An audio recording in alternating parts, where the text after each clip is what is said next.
Televisión para ti. Continuamos compartiendo cartas sobre la mesa. Ingresamos al tema central de la noche: seguridad y soberanía alimentaria en Bolivia.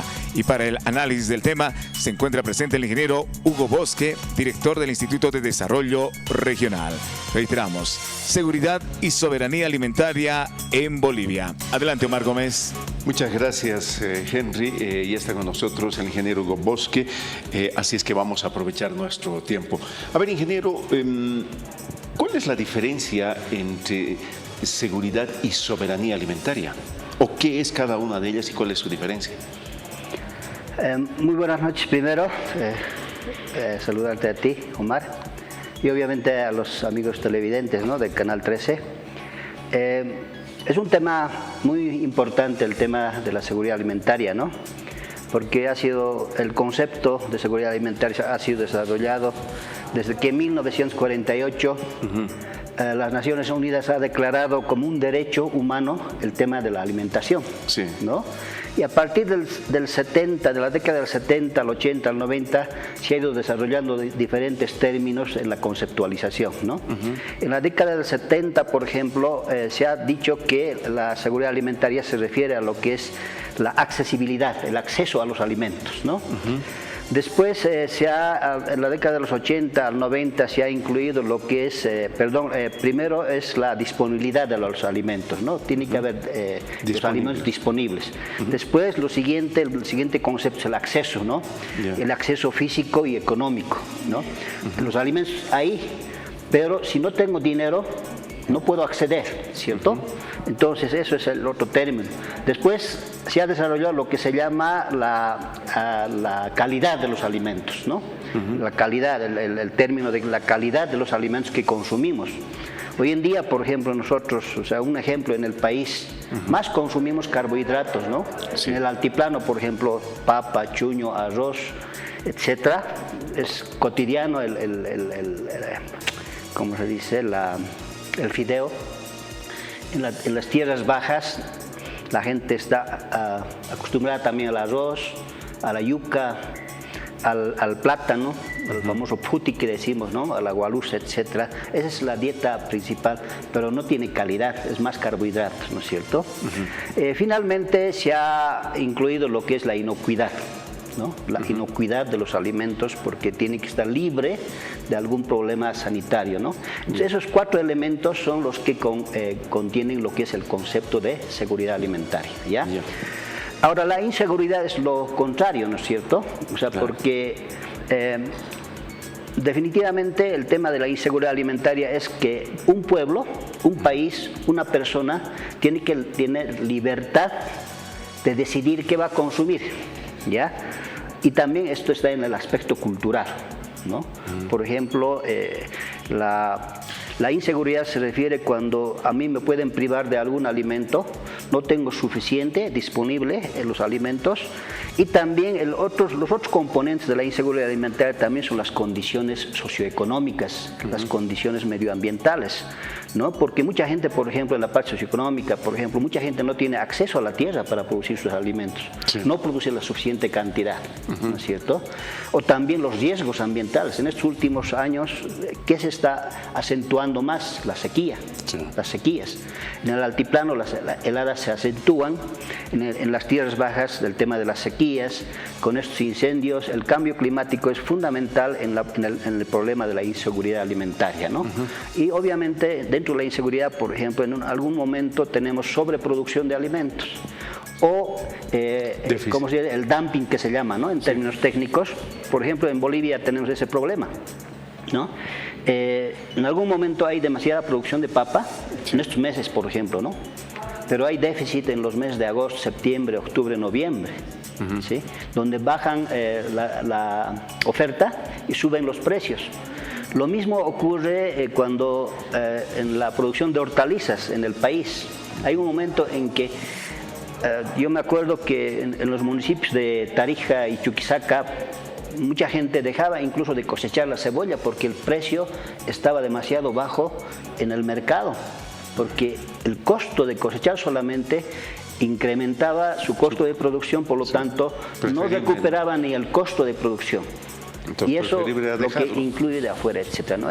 Son algunos conceptos generales, digamos, de lo que es la seguridad alimentaria, los 4 elementos que dije, el tema de la inseguridad, que no puedes tener, en la seguridad también lo cultural entra, ¿no? Entonces son los dos temas que podemos complementar. En cuanto a la soberanía, Por eso, la soberanía, eso es lo que tienes que tener la libertad, no tienes que depender de nadie. de nadie.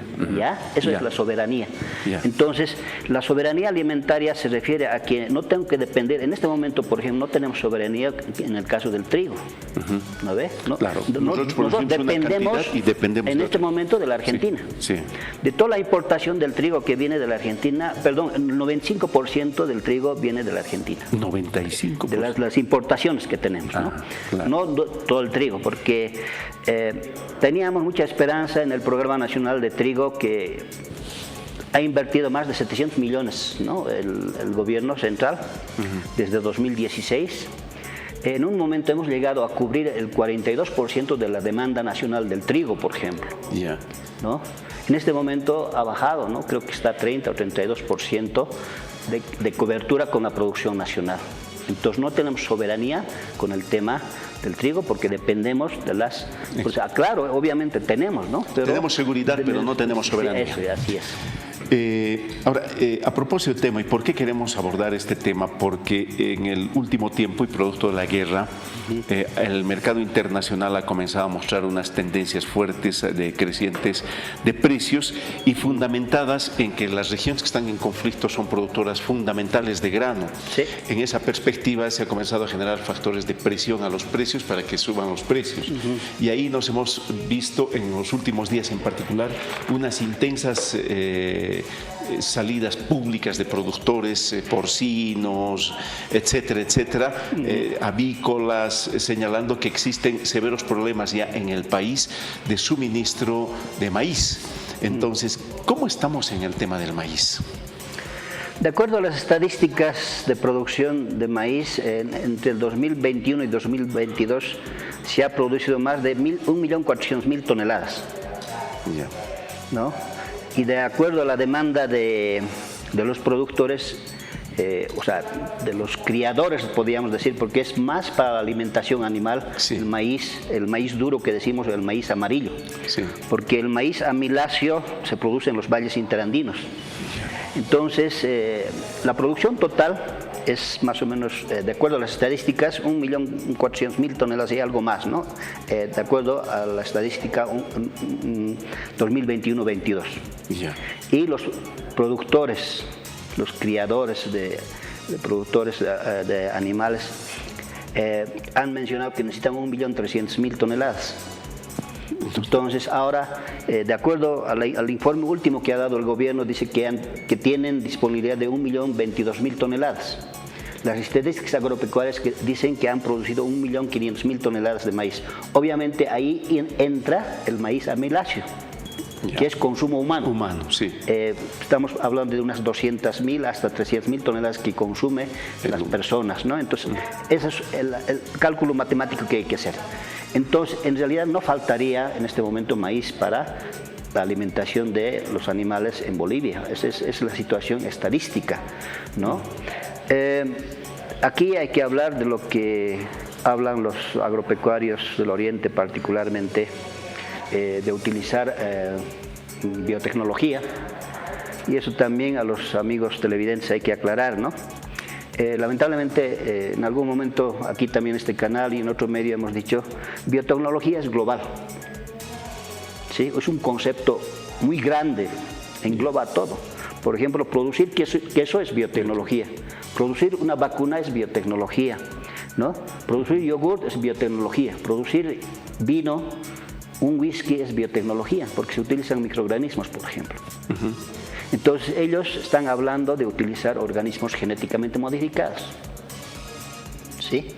No lo quieren decir, ¿no? Pero lamentablemente hay que decirlo aquí públicamente, en Bolivia se utiliza el maíz transgénico, aunque no está autorizado. Ya deben ser hace 12 años. Y sin que sea legal. No es legal, es ilegal, ¿no? Por ejemplo, los amigos menonitas son los principales, los que utilizan el maíz transgénico. O sea, es el BT que es contra el gusano cogollero, ¿no? Y eso todos lo saben, ¿no? Y tiene mayor rendimiento, obviamente. Todos lo saben, pero nadie quiere decirlo. Nadie quiere decirlo, ¿no? Entonces siguen peleando y muchos producen, ¿no? Entonces, yo creo, desde mi punto de vista, yo no puedo decirlo porque no vivo ahí en el oriente donde utilizan mayor cantidad del maíz para alimentación animal, pero sí las estadísticas dicen que hay suficiente maíz en Bolivia en este momento, no hay déficit, ¿no? Podríamos hablar de que hubieran otros tipos de manejos o intereses que están moviendo este tema. Yo no diría eso, sino obviamente el tema es que el tema de fondo, ¿no? Es el tema de fondo, ¿no? Es económico, ¿no? Autorizan el maíz transgénico, los costos de producción bajan, sí, y obviamente los rendimientos suben y genera mayores ingresos, mayores ganancias a los grandes productores. Esa es la ecuación que yo podía mencionar al respecto. Porque ahora el gobierno ha optado por el fin de semana, precisamente, el ejecutivo de AMAPA estaba en su tractorcito en el oriente sembrando precisamente maíz para aquella producción. Sí, yo creo que esa es una política propia de AMAPA, ¿no es cierto? Porque ellos tienen esa responsabilidad, ¿no? Porque EMAPA de alguna manera ha ayudado bastante en lo que es la producción de granos fundamentalmente, ¿no? Ha ayudado bastante a la gente en las áreas rurales y la forma de trabajo que tiene, ¿no? Entrega los insumos principales, ¿no? Desde la semilla, los agroquímicos, el fertilizante, si necesitan agroquímicos, o sea, para luchar contra las enfermedades y los insectos. Y además tiene apoyo técnico, o sea, asesoramiento técnico, ¿no? Y lo recupera toda esa entrega de insumos con el producto, ¿no? Claro. O sea, el productor no invierte más que su trabajo, ¿no? Su mano de obra, etcétera. Entonces, de esa manera ayuda bastante a muchos lugares, muchos agricultores, ¿no? Pero hasta ahora no alcanza, ¿no? Ahí también, lamentablemente, tenemos problemas de tipo tecnológico. Nuestros rendimientos son bajísimos, ¿no? Estamos hablando de rendimiento medio en Bolivia de 2.100 a 2.400 kilos, ¿no? Por hectárea, ¿no? Por hectárea. En países vecinos llegan a 5.000, 4.000, ¿no? Hasta 8.000 en algunos casos, ¿no? Ojo, hay un récord mundial en Estados Unidos, sí, de 50 toneladas por hectárea. Una locura. ¿Ya? En la papa, en China, hay un récord mundial en la provincia de Shandong de 200 toneladas por hectárea. 200 toneladas por hectárea. Cuando nuestro promedio nacional en papa es apenas de 7 en este momento. Estamos llegando a 7 toneladas por hectárea. O sea, son récords mundiales, pero en otra tecnología totalmente diferente, avanzada, ¿no? Entonces, ese es otro problema que tenemos en Bolivia, los rendimientos bajos. Y ahí falta tecnología, ¿no? O sea, por ejemplo, yo digo, el Instituto Nacional de Innovación Agropecuaria y Forestal no da respuestas a esos problemas, ¿no? Porque, por ejemplo, si tengo problema con el gusano cogollero en el maíz, sí, el instituto debía trabajar justamente aplicando biología molecular, no siempre transgénesis, o sea, obtención de organismos genéticamente modificados, sino biotecnología, o sea, biotecnología, pero ingeniería genética, como llamamos, o genética molecular, biología molecular, y generar nuevas variedades, ¿no?, de maíz en Bolivia, dando respuesta a esta demanda que tienen los productores. Tienen razón, ¿no? Porque el gusano cogollero es uno de los problemas grandes que hay como plaga en el maíz. Si ataca, destruye completamente el cultivo, ¿no? Ese es el problema principal que tiene el maíz. Ahora, estamos hablando del maíz. ¿Y qué pasa de los otros granos, Hugo? Es decir, ¿cómo están los otros granos? Hablabas hace un momentito del trigo. En el trigo tenemos problemas. ¿Cuánto de trigo produce? Del 100% que necesita el país, ¿cuánto de trigo lo produce? Como decía hace rato, las estadísticas de este año creo que están, o sea, 2021-22 creo que están con 297.000 toneladas, ¿no? Y la demanda nacional sobrepasa las 700.000 toneladas, ¿no?, de trigo. Entonces, es alta nuestra dependencia. Claro, o sea, está dependiendo justamente de la importación, pero no falta. No, claro, hay seguridad alimentaria, pero no hay soberanía. Esa es la razón, ¿no?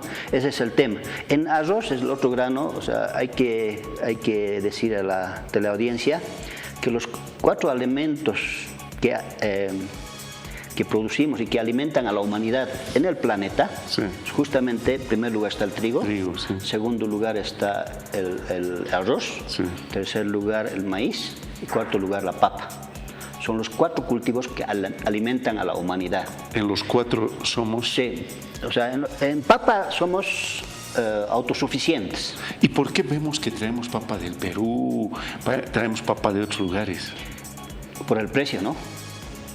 O sea, nuestro costo de producción y el precio en el mercado es alto, ¿no?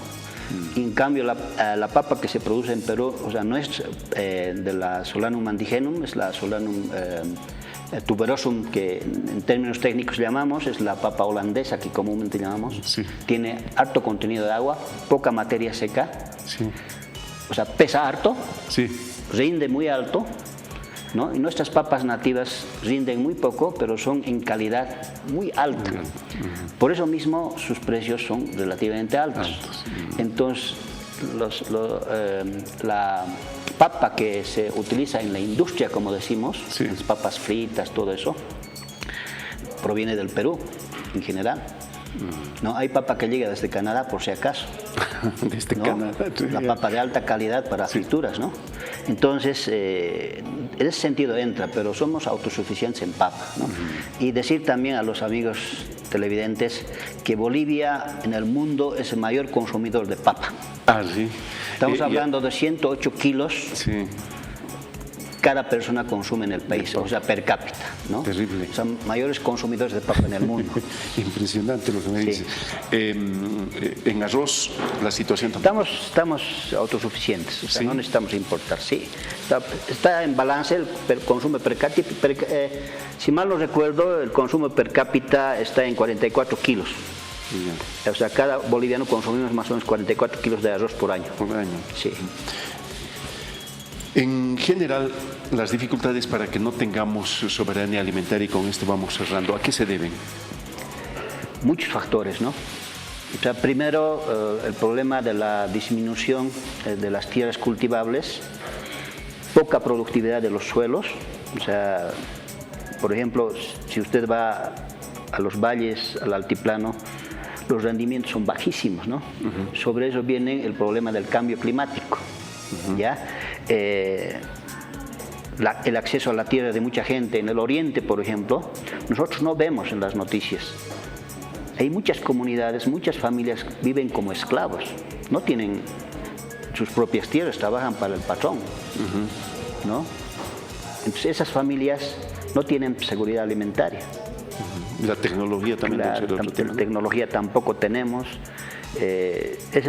Son muchos factores. Entonces, la parte socioeconómica, mucha gente, la mayoría de la gente está subempleada, no trabaja en lo que se ha formado, todo eso, ¿no? Entonces, esos son los factores principales que yo podría mencionar en este tema de la seguridad alimentaria y también de los factores que hacen que haya inseguridad alimentaria en el país. Hugo, muchísimas gracias por la gentileza. Te estaremos volviendo a convocar. Omar, muchas gracias por la invitación y un saludo cordial a todos los amigos televidentes. A ver, dos compañeros, rápidamente podemos, dos comentarios, Henry, si tuvieras la gentileza. Muy bien, vamos a pedir disculpas al resto de las personas que nos han emitido sus comentarios y respuestas. Elegimos 2 comentarios. El Estado en sí tiene la obligación de garantizar la seguridad alimentaria a través de una alimentación sana, adecuada y suficiente para toda la población. Un comentario que ha llegado al siguiente: la soberanía alimentaria en Bolivia está garantizada. Nuestro hermano presidente es un gran economista y seguramente guiará a nuestro país hacia la prosperidad. Comentarios que nos han llegado aquí a Cartas sobre la Mesa en las redes sociales. Muy bien, muchísimas gracias, Henry. Otra vez agradecemos al ingeniero Hugo Bosque, que es docente de nuestra institución y en este momento director del IDR, ¿verdad?, del Instituto de Desarrollo Regional.